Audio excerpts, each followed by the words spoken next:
Dear listener, I am so glad to have you back. I've spent the past week diving into research and inspiration, and now I'm excited to introduce a new journey for our channel, Healing Through Fairy Tales. Each of these fairy tales is more than just a story.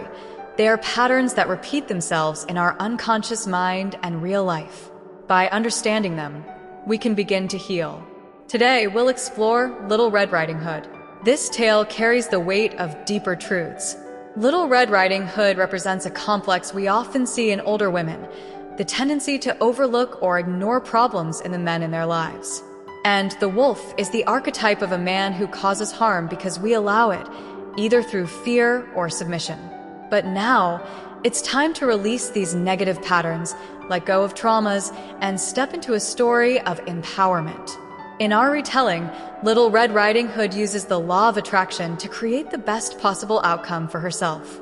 So sit back, relax, and let this magical story lead you on a journey of self-healing and transformation. With love, M. Part 1. The journey begins. Once upon a time, in a small village by the edge of a great, mystical forest, there lived a bright and curious young girl known to all as Little Red Riding Hood. Her name came from the scarlet cloak she wore, a gift from her beloved grandmother. On a sunny morning, with a basket full of apples and treats in hand, she set off to visit her dear grandmother, who lived deep in the heart of the forest. Her grandmother was a wise woman, always teaching Little Red about the magic of the universe. She would say, explaining how everything vibrates with energy and how our thoughts can shape the world around us. Little Red admired her grandmother deeply. She was a graceful, polite, and beautiful woman, and Little Red always felt a sense of peace and love in her presence. But on this day, Little Red Riding Hood wasn't just carrying a basket. She was carrying something much more powerful, the law of attraction. Her grandmother had taught her how to focus her thoughts and energy, and how the universe would respond in kind. So, as she strolled down the forest path, she set her intention clearly in her mind, a peaceful, joyful visit with her grandmother. The forest could be a tricky place, full of wonder but also potential dangers. But Little Red was determined. She knew that by focusing on her positive energy and staying aligned with her intentions, she would attract only good things. She walked with confidence, her heart light, knowing that the law of attraction was working in her favor. Part 2. The encounter with the wolf. As Little Red Riding Hood continued on her journey, something caught her attention, a rustling in the bushes nearby. Out from the shadows stepped the big bad wolf, tall and menacing. His yellow eyes gleamed with hunger and mischief as he approached her. But Little Red didn't panic. She remembered the law of attraction, the lesson her grandmother had taught her. Your thoughts create your reality. So, instead of feeling afraid, she took a deep breath, smiled, and focused on calmness. She imagined herself in control of the situation, safe and unharmed. The wolf, expecting fear, was taken aback by her confidence. "Where are you going, Little Red?" he asked in his sly, smooth voice. "To visit my grandmother," she replied calmly, meeting his gaze with a steady, fearless look. The wolf was puzzled. This wasn't how things usually went. He had expected her to tremble, but she didn't. She radiated peace. Part 3. The wolf schemes. The wolf, ever cunning, quickly recovered from his surprise. He realized that scaring Little Red Riding Hood wouldn't work this time. So, he switched tactics. "What a lovely day for a walk through the woods," he said, pretending to be friendly.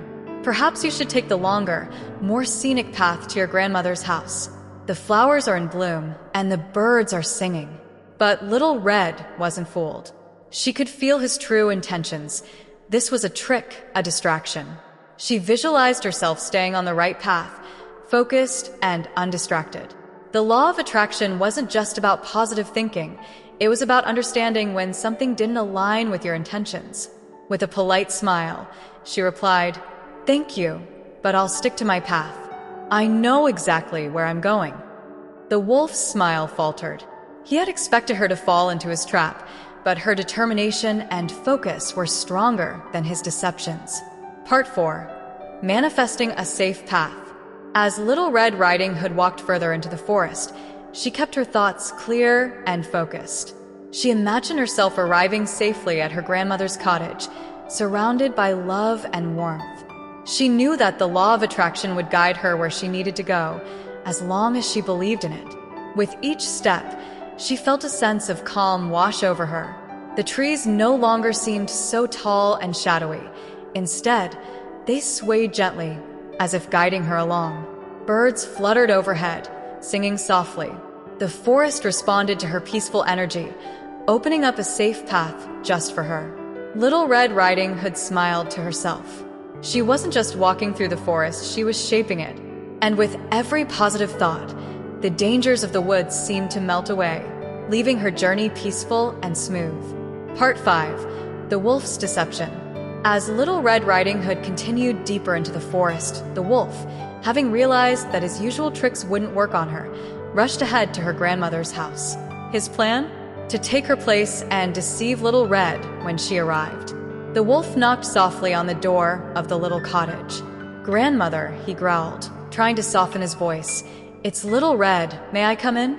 Grandmother, being sharp and intuitive, immediately sensed that something was off. But before she could act, the wolf had already pushed through the door. He tied her up and hid her in the wardrobe, slipping into her bed, pulling the blankets up to his chin, and waiting for Little Red to arrive. Part 6. The Power of Intention. As Little Red Riding Hood neared her grandmother's cottage, a strange feeling washed over her. Something was different today. She remembered her grandmother's words. "Listen to your instincts, Little Red. The universe will always send you signs." She stopped just outside the door, closed her eyes, and took a deep breath. Focusing on her inner energy, she set a clear intention. "I am safe. I am loved. The universe guides me toward truth and clarity." With this intention, she knocked softly on the door. From within came the wolf's voice, disguised as her grandmother's. "Come in, dear." But Little Red knew better. The energy inside the house felt off, and her grandmother had taught her to trust her feelings. She decided not to step inside, just yet. Part 7. The Grandmother's Disguise. Peeking through the window, Little Red could see her grandmother lying in bed, though something about her seemed different. The figure beneath the covers didn't match the loving, warm energy she usually felt when she was with her grandmother. Still, she opened the door and stepped inside. "Grandmother," she said carefully, "I've brought you apples and treats. Are you feeling well?" The wolf, hidden beneath the covers, responded in his best imitation of grandmother's voice. "Oh, my dear, come closer. It's just the weather. It has me feeling a bit strange." Little Red walked closer but kept her distance, her intuition warning her that something wasn't right. She scanned the room, mentally preparing herself, focusing on her own vibration. She knew that staying calm, positive, and clear in her energy would help her navigate whatever lay ahead. Part 8. Visualization of Victory. As Little Red Riding Hood stood by the bed, she began visualizing a victorious outcome. She didn't let the wolf's disguise fool her. Instead, she imagined the wolf revealing himself and losing his power over her. She pictured herself overcoming the danger, emerging from this situation unharmed. In her mind, she saw the wolf growing weaker as her strength grew. She repeated silently, "I am protected. The universe has my back." The more she focused on her visualization, the more confident she felt. She wasn't just a girl in a red cloak. She was a creator of her own reality. The wolf, sensing that something was wrong, grew uneasy. His plan to deceive her wasn't working.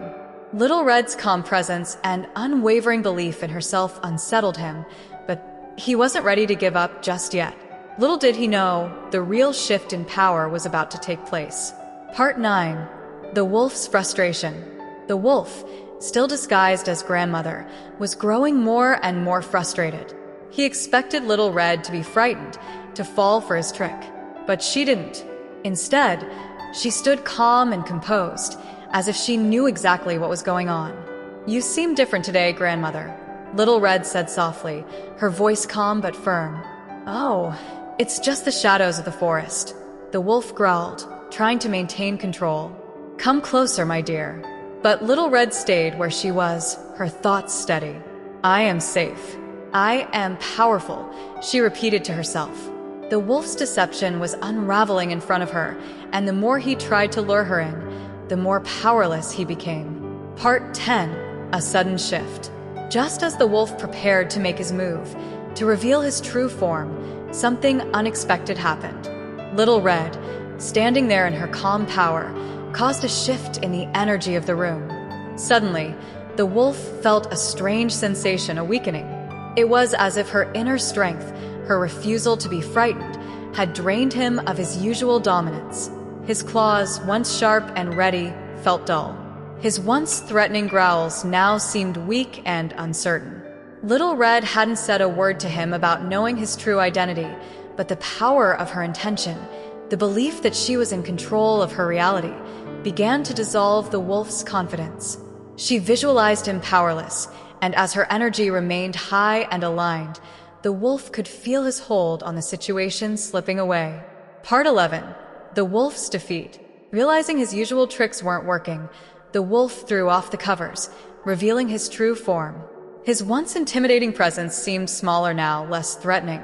He tried to snarl, to scare her, but his voice cracked with weakness.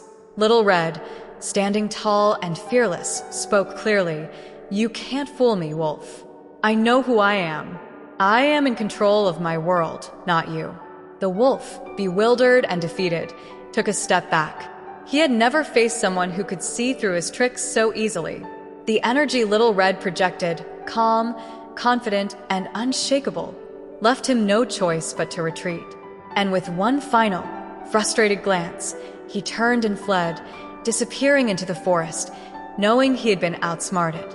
Part 12. The return home. With the wolf gone, Little Red untied her grandmother and helped her out of the wardrobe.